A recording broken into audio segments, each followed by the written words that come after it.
안녕하십니까. 저는 고려대학교 산업경영공학과 DSB 연구실 석사과정 정의석입니다. 오늘 제가 페이퍼 You Should Read에서 소개해드릴 논문은 TransUnet, Transformers Make Strong Encoders for Medical Image Segmentation이라는 논문인데요. 이미 이름을 보고 아시는 분들도 계시겠지만 이 논문은 트랜스포머와 제가 전에 다뤘던 유넷이라는 논문을 이제 함께 사용한 논문이라고 보시면 될 것 같습니다. 목차는 다음과 같습니다. 가장 처음으로 이제 관련 related work를 소개하도록 하겠습니다. 대부분의 이제 비전을 공부하시는 분들은 이미 CNN에 대해서 자세히 알고 계시겠지만 가볍게 소개하고 넘어가도록 하겠습니다. CNN은 흔히 컨볼루셔널 레이어와 서브샘플링 레이어를 통해서 이미지의 특징을 추출하고 축약하게 됩니다. 그리고 풀리 커넥티드 레이어를 통과시켜서 추출된 특징을 사용해서 입력에 속하는 범주를 분류하게 되는데요. 밑에 예시를 한번 가볍게 살펴보도록 하겠습니다. 이 빨간색 윈도우를 슬라이딩 윈도우라고 해서 우리는 이 슬라이딩 윈도우를 천천히 오른쪽으로 이동하면서 이제 각각 합성곱 연산을 수행하게 됩니다. 이러한 합성곱 연산을 통과시켜서 우리는 이미지의 특징을 추출하게 되는데 이러한 추출된 특징을 축약하는 과정을 풀링 레이어에서 수행하게 됩니다. 이러한 이제 컨볼루셔널 레이어와 섭샘플링 레이어를 여러 번 수행하게 된 다음에 이제 추출된 피처 맵을 가지고 우리는 플리 커넥티드 레이어에 통과시켜서 이제 다음과 같이 고양이라고 예측을 하게 됩니다. 그 다음에 이러한 CNN 모델 중에 가장 의학 데이터에서 많이 쓰이는, 이제 의학 도메인에서 많이 쓰이는 모델이 바로 유넷이라고 할 수 있는데요. 유넷은 Convolutional Network for Biomedical Image Segmentation이라는 논문입니다. 이미지 세그멘테이션은 다음 그림을 보시면서 예로 한번 들어보겠습니다. 이미 인풋 데이터가 들어가게 되면 우리는 각각의 이 이미지가 가지고 있는 픽셀들이 어떠한 사물인지를 클래시피케이션 하게 됩니다. 보시는 바와 같이 여기서는 이제 각각 백그라운드라고 예측을 했고 이제 초록색이 고양이라고 예측을 하는 것을 볼 수 있는데요. 이러한 것을 바로 이미지 세그멘테이션이라고 합니다. 즉, 각 픽셀이 어떤 것을 의미하고 있는지를 우리가 찝어낼 수 있는 것을 말하게 됩니다. 그러면 유넷은 어떠한 구조냐라는 것을 가볍게 살펴보도록 하겠습니다. 먼저 어느 여타 CNN 모델들과 마찬가지로 인풋 이미지가 들어가게 되면 이제 유넷은 컨트랙션 패스라는 것을 먼저 통과시키게 됩니다. 컨트랙션 패스는 말 이름에서도 알 수 있다시피 축약을 하게 되는데요. 여기는 이제 우리가 아는 보통 CNN과 동일하게 됩니다. 보시면 이제 각각 컨볼루션 연산을 통과시키고 풀링을 수행하고 또 컨볼루션을 수행하고 풀링을 수행하고 그 다음에 컨볼루션하고 풀링을 수행하고 이런 식으로 진행이 되고요. 이렇게 돼서 우리가 축약된 정보를 가지고 익스펜시브 패스를 통과시키게 되는데 이를 다시 이제 부풀리는 과정이라고 보시면 될 것 같습니다.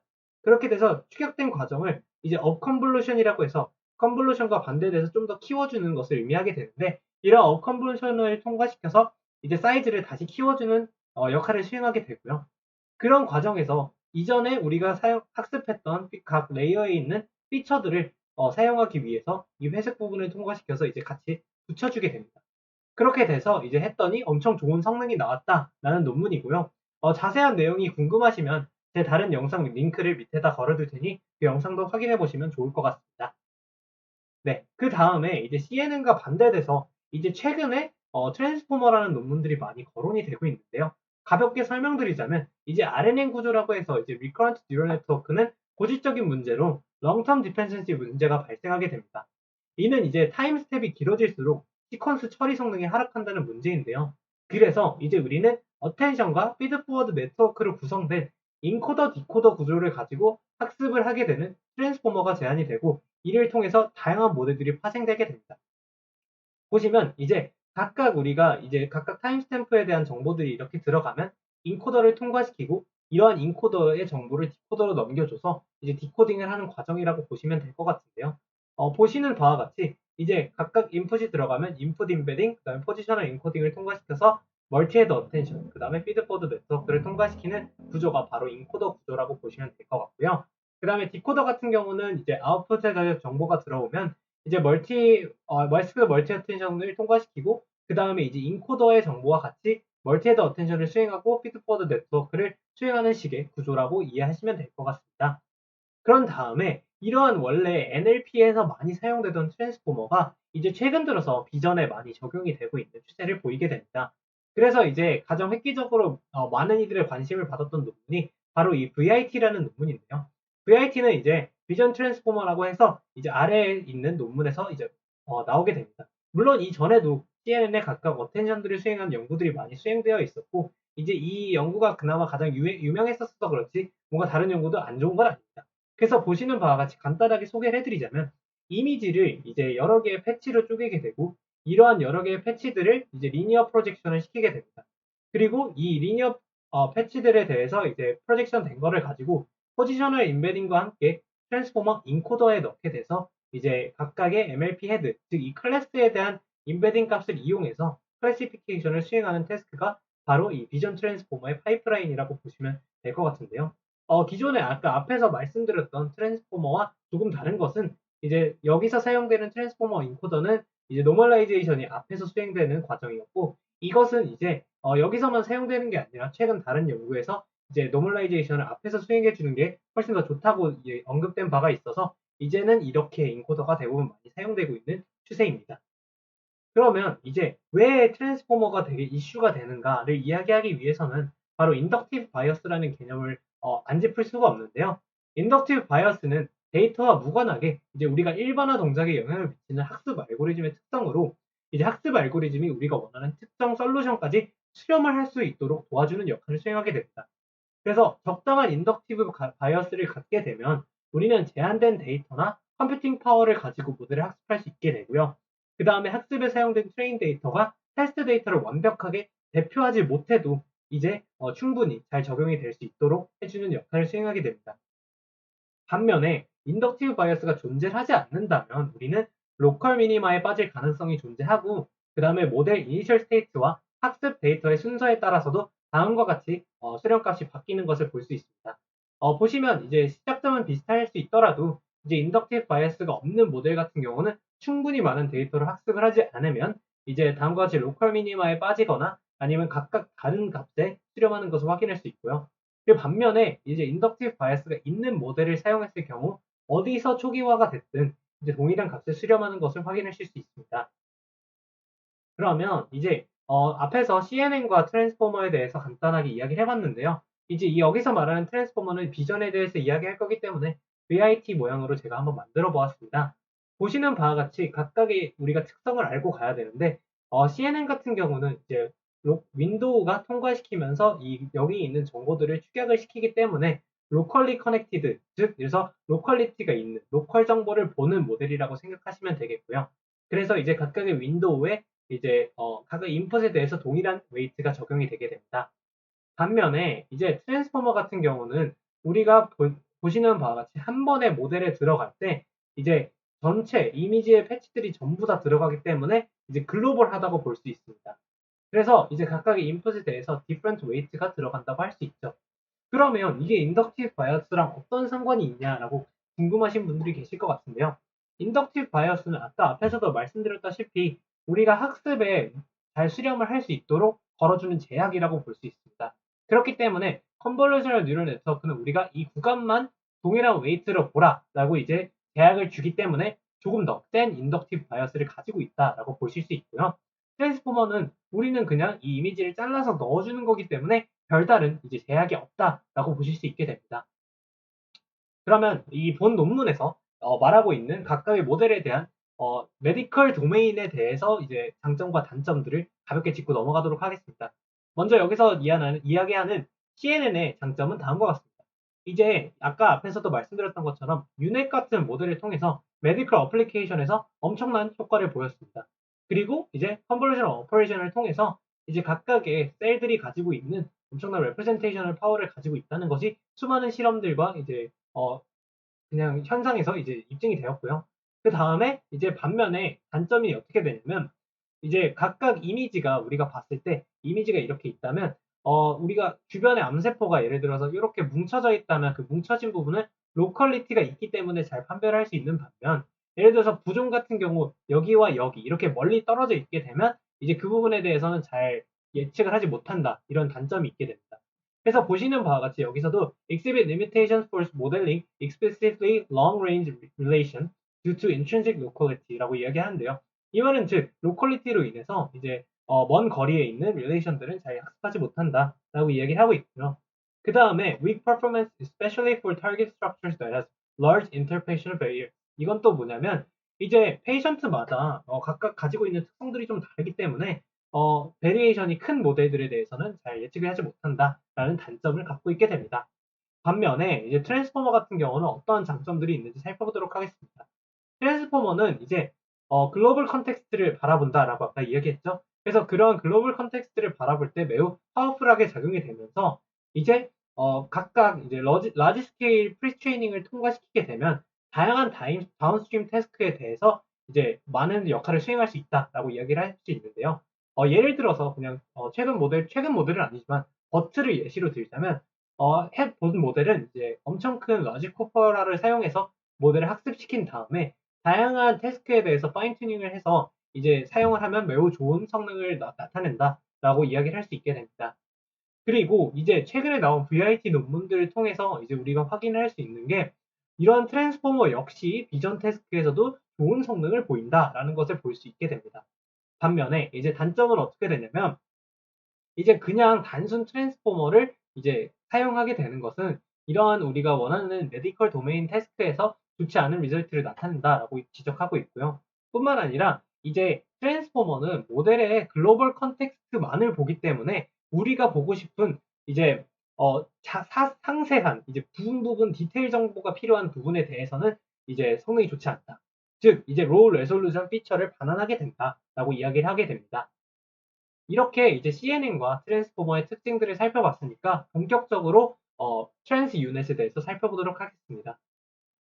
보시는 바와 같이 이제 이 부분은 여기서 사용되는 그림을 제가 유닛에 한번 붙여본 건데요. 태스크는 정말 동일합니다. 인풋이 들어가서 유닛을 통과시켜서 우리가 이미지 세그멘테이션을 수행하듯이 여기서 트랜스 유닛도 마찬가지로 인풋이 들어가게 되면 다음과 같이 이미지 세그멘테이션을 수행하게 됩니다. 생각보다 그림이 되게 유사하죠? 네. 되게 유사하고 엄청 간단합니다. 보시면 각각 스텝별로 찬찬히 한번 살펴보도록 하겠습니다. 먼저 이제 이미지가 다음과 같이 하이트, 위트, 그 다음에 채널을 가지고 있는 이미지가 들어가게 되면 우리는 CNN을 인코더로 사용하게 됩니다. 즉, 이 말은 무엇이냐면 앞에서 봤던 컨볼루셔널 뉴럴 네트워크를 사용해서 우리가 정보를 추격하는 것처럼 우리는 각각 컨볼루션을 태워서 이제 이 정보를 추격하게 되고요. 이때 CNN을 사용하기 때문에 로컬한 정보가 학습이 되게 됩니다. 그렇게 돼서 우리는 이러한 히든 피처를 가지고 리니어 프로젝션을 수행하게 됩니다. 제가 논문에서는 어떤 모델을 사용했는지가 이야기하지 않아서 코드를 좀 살펴봤는데 레스넷을 사용하고 있었습니다. 그 다음에 우리는 앞에서 CNN 엔코더를 통해서 나온 리니어 프로젝션 값을 이제 기존의 VIT에서 사용하셨던 것처럼 패치로 잘게 쪼개게 됩니다. 그러한 패치를 이제 여기 다음과 같이 x1, x2 그리고 xn이라고 이야기할 수 있는데요.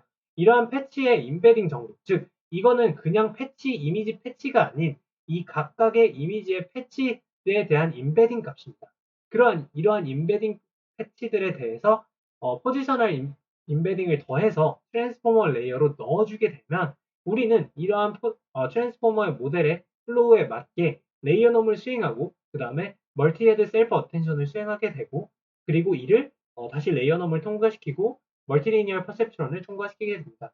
다음과 같이 식은 아까 말씀드렸던 부분과 동일하고요.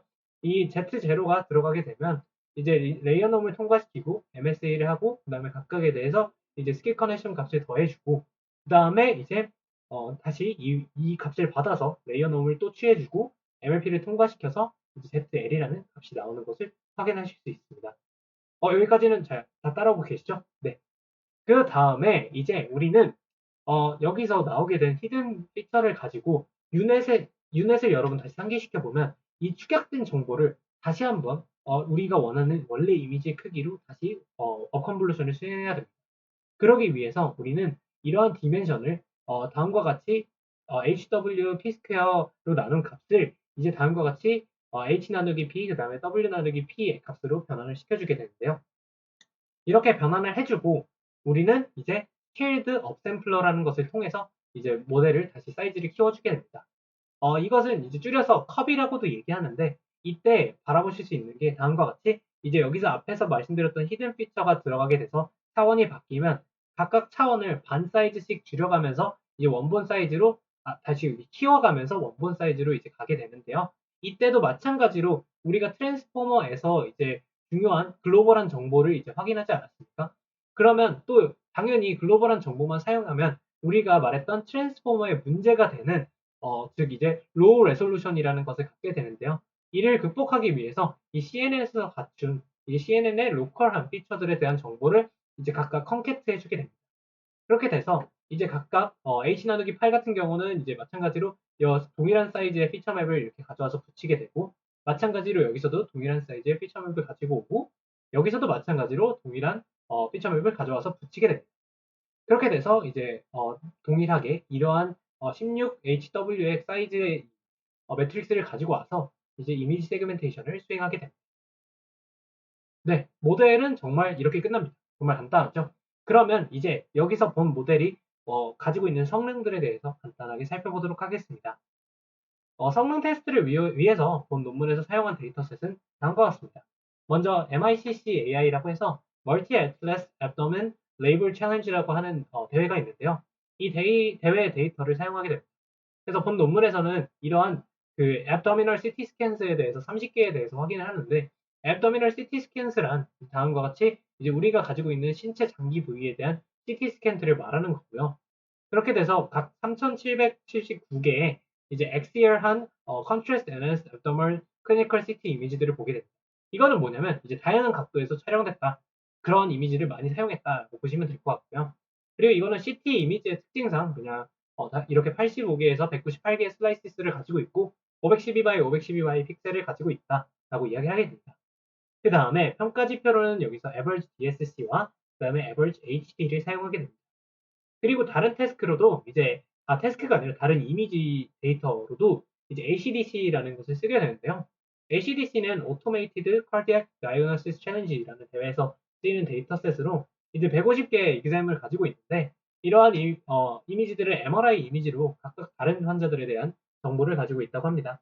그렇게 돼서 이런 환자들은 총 5개의 서브 그룹으로 나뉘게 되는데, 이제 4개의 그룹은 이제 아픈 사람들의 그룹이라고 보시면 될 것 같고, 하나는 이제 건강한 장기를 가지고 있는 환자라고 보시면 될 것 같습니다.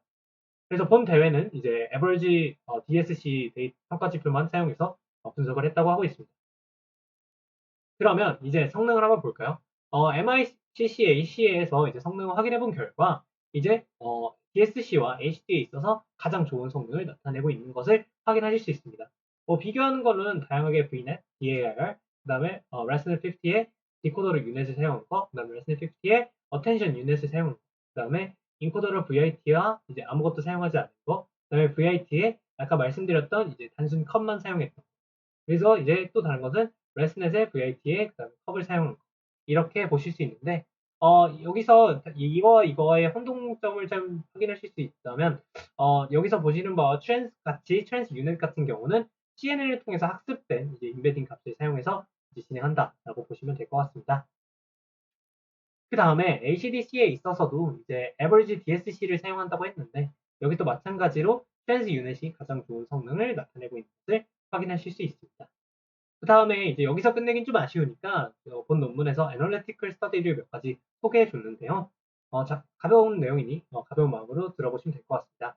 먼저 이제 각각의 스키 커넥션에 대한 영향력을 한번 확인해 봤는데요. 즉 여기서 말하는 스키 커넥션이란 뭐냐면 이제 앞에서 저희가 봤던 것처럼 여기서 이렇게 스키 커넥션을 통해서 우리가 CNN을 가지고 있는 정보들을 가지고 오게 됩니다. 그러면 이제 보시는 바와 같이 당연히 여러분들이 예상을 하실 수 있는 대로 스키 커넥션이 없는 것보다 하나 있고 3개 있는 것의 성능이 있을수록 더 성능이 좋습니다. 하나 있을 때 성능이 기하급수적으로 향상했다면 이제 뭐 3개 있거나 하나 있거나 거의 유사한 값을 가지고 있는 것도 확인하실 수 있을 것 같습니다. 그 다음에 이제 인풋 레솔루션에 대한 영향력을 한번 확인해 보았는데요. 여기서도 마찬가지로 예상을 하실 수 있다시피 더 고성능의 화질을 가질수록 이제 average DSC의 성능이 향상된 것을 확인하실 수 있습니다. 뿐만 아니라 이제 우리가 이미지를 이 트랜스포머의 VIT에 넣을 때 패치 사이즈를 확인하게 되는데, 이런 패치 사이즈의 사이즈와 그 다음에 이 사이즈가 잘게 쪼개질수록 시퀀스 랭스가 길게 되는데 이와 같이 패치 사이즈를 좀 줄여주고 시퀀스 렌스를 늘려주었을 때 average DSC의 성능이 제일 좋았다라는 것을 확인하실 수 있습니다. 그 다음에 이제 마지막으로 모델 스케일에 대해서 어블레이션 스터디를 진행하였는데요. 보시는 바와 같이 모델은 크게 베이스와 라지 모델 두 가지로 분류하였습니다. 각각의 베이스의 스펙과 라지의 스펙은 다음과 같고요. 여기서도 당연히 모델 큰 게 훨씬 더 성능이 좋은 것을 확인하실 수 있습니다. 네, 이상으로 오늘 트랜스 유넷 PYSR 발표를 마치도록 하겠습니다. 들어주셔서 감사합니다.